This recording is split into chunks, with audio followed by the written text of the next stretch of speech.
Bonjour à tous et bienvenue à ce 4e rendez-vous de l'actu de l'année 2023. Je suis Nathan Mahé et avec Gwenaël Abdallah, nous avons le plaisir de vous présenter aujourd'hui notre sujet, l'intérim médical et l'hôpital.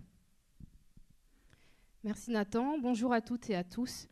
Le 3 avril 2023, le conseil de surveillance du centre hospitalier du Forêt annonçait la fermeture du service des urgences de son site de Feurs, situé à une quarantaine de kilomètres de Saint-Étienne, ce qui, sans surprise, donnait lieu à de nombreuses manifestations et protestations.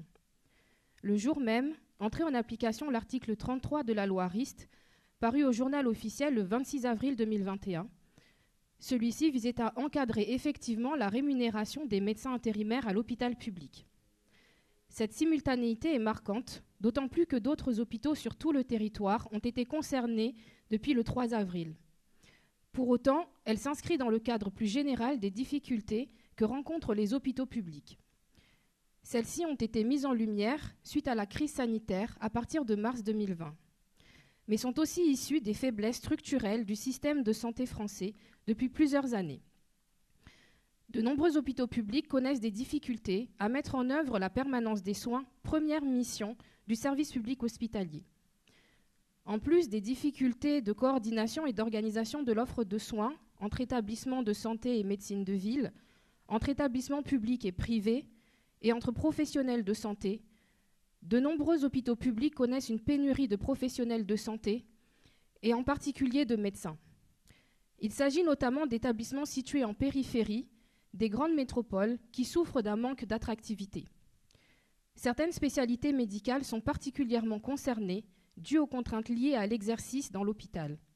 Les gardes, les astreintes, d'autant plus fréquentes qu'il y a un manque d'autres médecins dans le service, et des écarts de rémunération qu'il peut y avoir avec l'exercice dans un établissement de santé privé ou en libéral. Les mesures de valorisation du personnel hospitalier mises en œuvre suite au Ségur de la santé sont encore insuffisantes pour combler les disparités. Pour autant, une solution existe afin de pallier au mieux ces vacances de poste. Il s'agit du recours à l'intérim médical. Si l'on peut retrouver la définition classique de l'intérim dans le Code du travail, la possibilité de l'intérim médical est permise par l'article L.6413-1 du Code de santé publique. Dans le cadre de notre présentation, nous assimilerons à l'intérim médical toutes les pratiques permettant le travail temporaire des médecins à l'hôpital, même en l'absence de contrat de mise à disposition par une entreprise de travail temporaire, et avec ou sans intermédiaire, ce que nous détaillerons par la suite. Les hôpitaux publics ont largement recours à l'intérim médical afin de disposer du personnel nécessaire pour assurer la continuité des soins, et ce, de manière croissante, au point que le nombre d'intérimaires a augmenté de 100% en 9 ans. Cependant, la hausse des coûts associés et certaines pratiques considérées comme abusives en termes de rémunération des médecins ont conduit à une remise en cause du poids du recours à l'intérim médical et à un encadrement des rémunérations qui est actuellement en cours.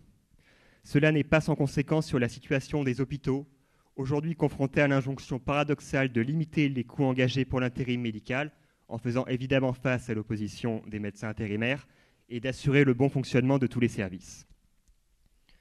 Cela nous conduit à nous interroger sur la question suivante: comment garantir la continuité des soins tout en réduisant la dépendance de l'hôpital à l'intérim médical? Nous allons traiter cette question en 2 temps. D'abord, le point important de l'intérim médical à l'hôpital et les problèmes que cela engendre, puis le renforcement de l'encadrement et quelques perspectives. Et je vais laisser la main à Gwenaël pour débuter cette première partie. Alors, face aux problématiques de continuité des soins, l'intérim médical est devenu un élément structurel du fonctionnement de l'hôpital. L'intérim médical constitue une expression générique qui regroupe 3 formes de travail temporaire auxquelles recourent les hôpitaux publics. D'une part, la mise à disposition d'un praticien salarié par une entreprise de travail temporaire et qui représente moins de 15% des médecins recrutés. Ou encore la conclusion d'un contrat dit de gré à gré ou contrat de vacation entre un établissement public de santé et un praticien, soit par le biais d'une entreprise de travail temporaire dans le cadre d'une prestation de placement, soit sans intervention d'un tiers. 43% sont recrutés exclusivement de gré à gré et 42% utilisent ces 2 modes de recrutement. Depuis 2014, 5 spécialités sont quasi sinistrées. Comme vous pouvez le voir sur la présentation, 37,2% représentent des anesthésistes réanimateurs et 42,2% des radiologistes et imagerie médicale. Le modèle économique de l'hôpital est fondé sur l'activité. Pour gagner de l'argent, et comme l'impose le financement par la T2A, l'hôpital doit faire tourner les urgences, doit faire tourner le bloc opératoire, et tout ceci est impossible sans les médecins. La démographie médicale vacillante pour une double raison ne fait qu'accentuer le problème. D'un côté, le nombre de départs à la retraite des médecins n'est pas compensé par le nombre d'arrivées. D'autre part, si un médecin hospitalier décide de quitter son équipe, c'est tout l'édifice qui risque de s'effondrer. À cela s'ajoute la contrainte réglementaire propre au service public hospitalier, les conditions de travail qui sont difficiles et une rémunération qui n'est pas en adéquation avec la charge de travail.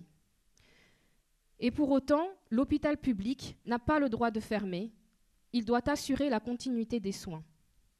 Alors quels sont les avantages du recours à l'intérim médical pour les hôpitaux ? Pour tout hôpital, cela peut permettre un pilotage plus fin du nombre de médecins en fonction des variations de l'activité ou encore des absences temporaires de titulaires. Pour les hôpitaux ayant des difficultés à recruter des praticiens titulaires, l'intérim médical va permettre de disposer au quotidien du personnel médical nécessaire pour faire fonctionner du mieux que possible les différents services de l'hôpital. Dans les hôpitaux, de nombreux services sont donc entièrement dépendants du recours à l'intérim médical. Pourquoi les médecins choisissent-ils d'exercer en intérim ? Il y a évidemment la question de la rémunération.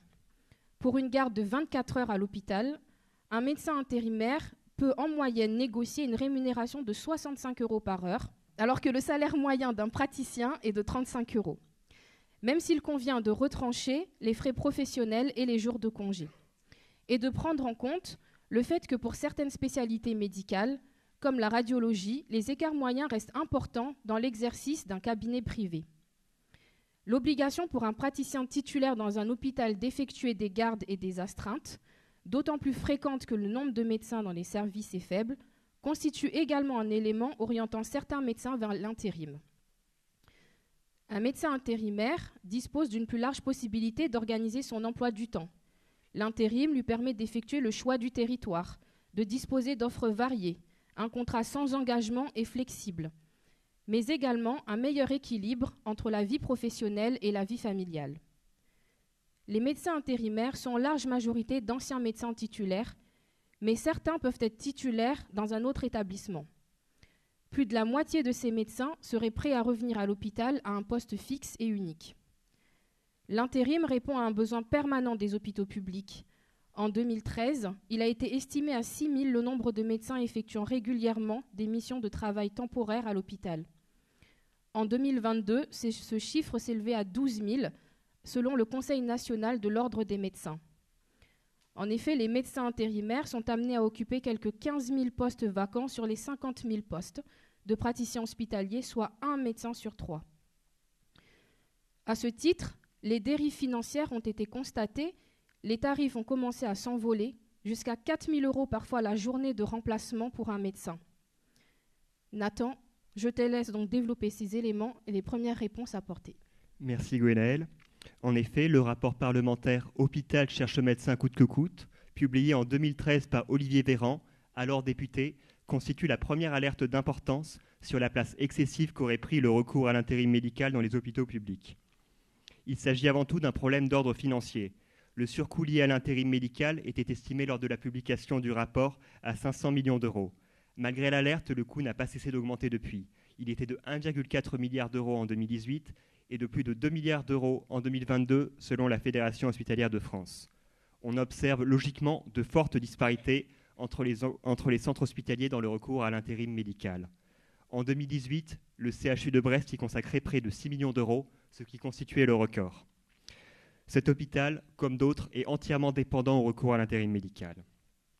Cette hausse des coûts est en partie liée à la hausse des effectifs des médecins intérimaires, qui ont donc doublé en 10 ans, mais est également liée aux rémunérations individuelles des médecins.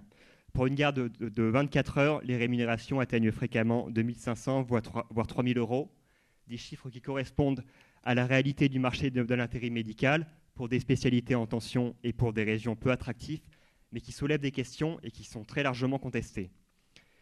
Un autre enjeu important lié à la place grandissante de l'intérim concerne la qualité des soins. Le turnover engendré par la succession de médecins intérimaires empêche la stabilité des services, l'intégration des médecins au projet de l'établissement et nuit à la qualité des relations avec le personnel soignant titulaire de l'hôpital. La place trop importante de l'intérim médical à l'hôpital et les rémunérations jugées excessives de certains médecins intérimaires constituent un constat qui est très largement partagé par les différents acteurs, à l'exception bien sûr des syndicats de médecins intérimaires, et même s'il existe des désaccords quant aux solutions à apporter.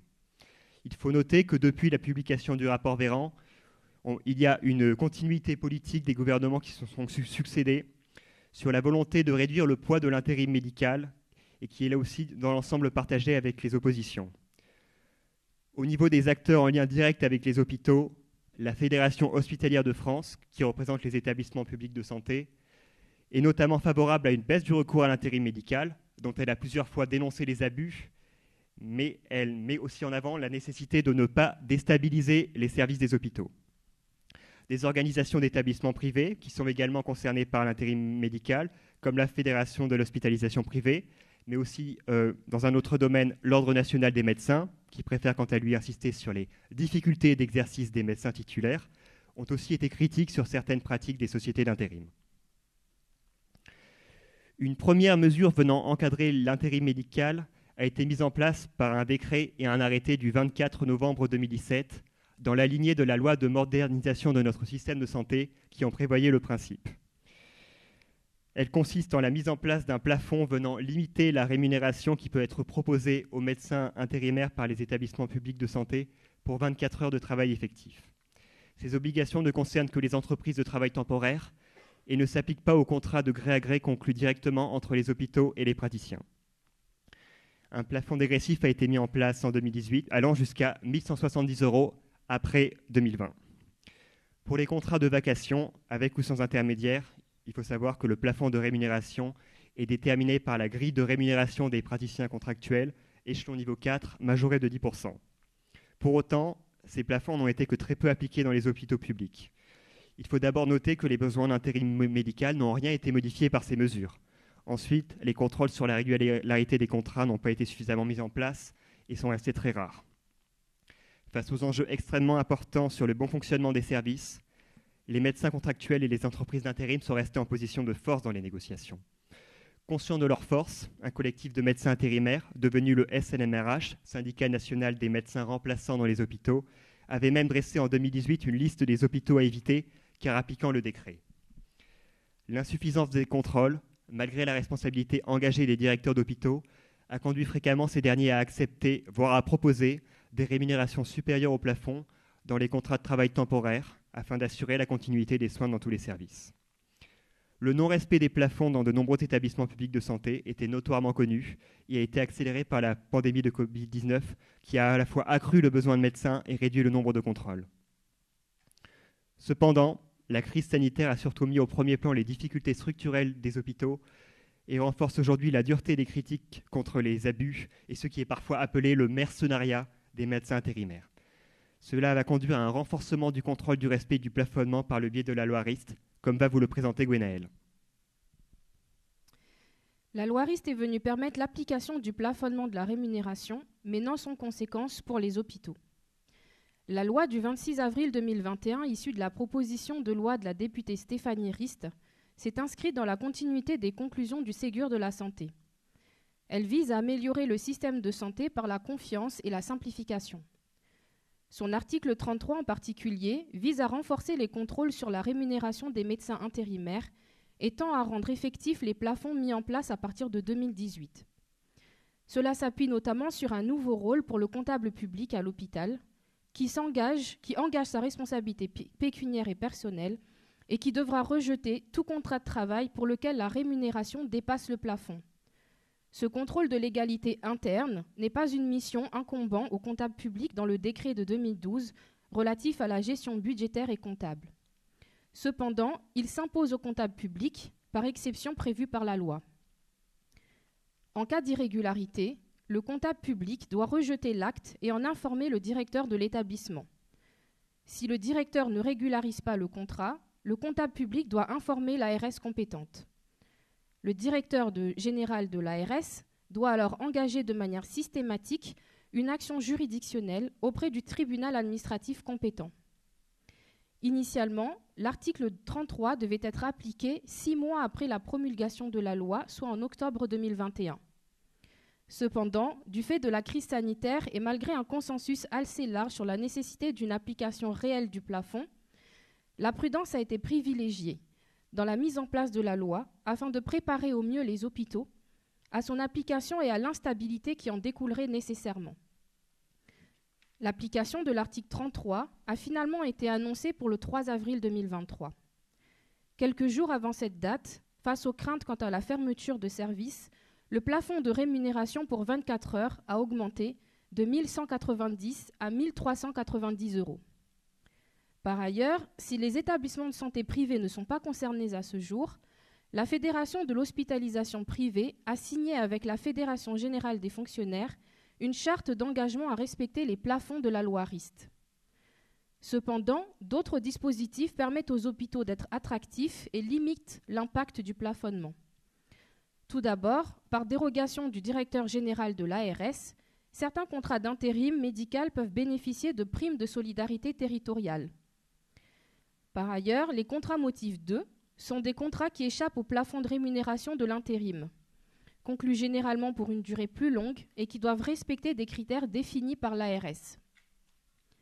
Selon le ministère de la Santé, le contrat motif 2 suppose 4 motifs et notamment qu'il existe des difficultés particulières de recrutement ou d'exercice des praticiens, ou encore pour une activité nécessaire au maintien d'une offre de soins sur un territoire donné. Un certain flou persiste sur la durée minimale puisqu'il ne peut être utilisé pour des vacations de 24 ou 48 heures. Le contrat de motif 2 constitue un outil de fidélisation du praticien dans un établissement. Le Code de santé publique dispose que le contrat de recrutement précise notamment, outre le motif de recrutement, les engagements particuliers souscrits par le praticien ou encore les objectifs quantitatifs et qualitatifs qui lui sont assignés et dont la réalisation peut déterminer le versement de certains éléments variables de sa rémunération. En ce qui concerne les menaces de fermeture de services, suite à l'application de l'article 33, le SNMRH estimait fin mars que près de 167 services étaient menacés sur le territoire. Le ministre de la Santé, François Braun, a déclaré qu'il n'y avait pas de cartographie des fermetures de services. Cependant, depuis le 3 avril, des fermetures sont constatées et génèrent de nouvelles organisations sur les territoires. En effet, les fermetures de services des urgences du Forêt ou la fermeture de la maternité de Sarlat ont nécessité la collaboration des différents acteurs du territoire. En Dordogne, afin de permettre une continuité des soins, en déclinaison de l'engagement maternité pris par la ministre de la Santé en 2019, 2 nouvelles prestations sont instaurées par décret du 14 avril 2022 au bénéfice des femmes enceintes. À ce titre, l'ARS autorise par arrêté le dispositif sur le territoire et la CEPAM de la Dordogne finance la prise en charge des frais engagés. Afin de sécuriser et de faciliter leur prise en charge, l'ARS et la CEPAM permettent ainsi aux parturientes éligibles, résidant à plus de 45 minutes de la maternité la plus proche, l'accès à un hébergement temporaire non médicalisé en proximité de la maternité et à une prise en charge des transports correspondants. Il est difficile d'avoir des chiffres précis et entièrement fiables. Selon le SNMRH du 23 avril, 214 structures de soins et plus de 365 services étaient concernés par de grandes difficultés, des perturbations de fonctionnement ou des fermetures. Afin de limiter les effets de l'application de la loi Rist, les ARS organisent au mieux les soins et la répartition de l'activité avec les autres établissements de santé du territoire, publics et privés.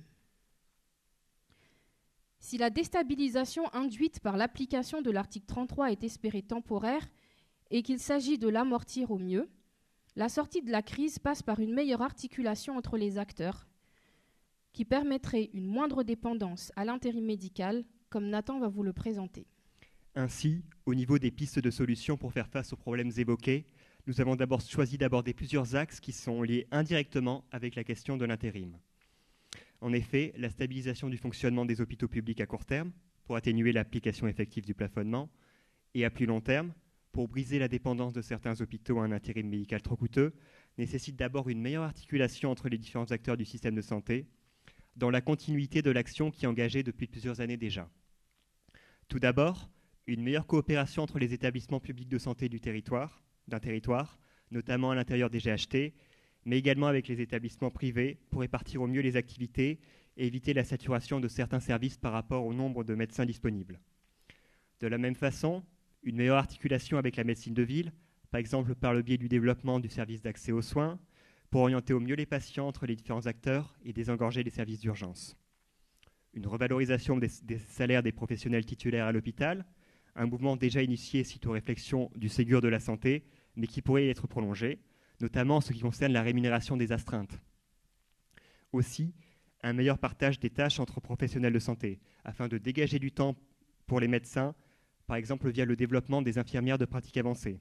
Enfin, et en substitut direct au recours intérim, on peut proposer la création d'un corps de médecins remplaçants, une mesure qui figurait dans le rapport Véran, avec la mise en place d'un vivier régional auquel réfléchit par exemple l'ARS Grand Est avec les acteurs de son territoire. En ce qui concerne de manière plus directe l'intérim médical et la volonté de le réduire au maximum pour réduire les coûts financiers associés, ainsi que les risques en termes de qualité des soins, la marge de manœuvre en termes de réglementation et de coercition sera d'autant plus importante que les hôpitaux publics pourront fonctionner en étant moins dépendants à l'intérim, ce qui était l'enjeu des points précédents. Pour autant, plusieurs propositions récentes dans le débat politique ont visé plus précisément à encadrer davantage le recours à l'intérim médical. On peut citer notamment un article du projet de loi de financement de la sécurité sociale pour 2023 qui prévoyait de limiter l'accès à l'intérim pour les jeunes médecins. Il aurait été nécessaire pour un médecin nouvellement diplômé d'exercer d'abord en tant que titulaire ou en libéral durant une période qui aurait été fixée par décret, avant de pouvoir ensuite travailler en intérim. L'argument avancé était notamment que le travail temporaire ne permettrait pas aux jeunes médecins d'apprendre leur métier de la meilleure des façons. L'article de la LFSS a été censuré, car cette mesure constituait un cavalier social sans lien avéré avec le financement de la protection sociale, mais celle-ci pourrait revenir par une prochaine loi. Dans la lignée de ce qui se fait dans les hôpitaux publics, une proposition de loi a également été déposée en avril dernier par l'opposition NUPES à l'Assemblée nationale. Elle propose d'élargir aux établissements privés le plafond de rémunération afin de ne pas créer de concurrence déloyale entre les établissements. De manière plus radicale, un amendement au PLFSS 2023 proposé à l'automne par le député Jérôme Guedj souhaitait limiter le travail temporaire à 6 mois maximum sur une durée de 5 ans pour les médecins, 24 mois au maximum dans les zones avec une offre de soins insuffisante. L'intérim ne pourrait alors plus constituer le travail quotidien d'un médecin. Et je vais maintenant laisser Gwenaëlle conclure cette présentation. Merci. 1,6 million de Français renoncent chaque année à des soins médicaux. 11% des Français de 17 ans et plus n'ont pas de médecin traitant. 45% des médecins généralistes seraient en situation de burn-out. L'inégale répartition des médecins sur le territoire. Le simple exemple de Mayotte, pour ne citer que celui-ci, en est une preuve, avec 86 médecins généralistes et spécialistes pour 100 000 habitants en 2021, contre 339 en métropole. 25% des médecins spécialistes ne couvrent que 5% du territoire. L'hôpital public en France est en crise depuis plusieurs années, et les dispositifs actuels ne permettent pas totalement de répondre à son obligation de continuité des soins. Alors si l'intérim médical est certes une problématique qui demandait un encadrement plus fort, il n'en reste pas moins que la continuité des soins, plus largement l'accès à la santé et les moyens en particulier financiers octroyés aux hôpitaux restent une priorité majeure de santé publique.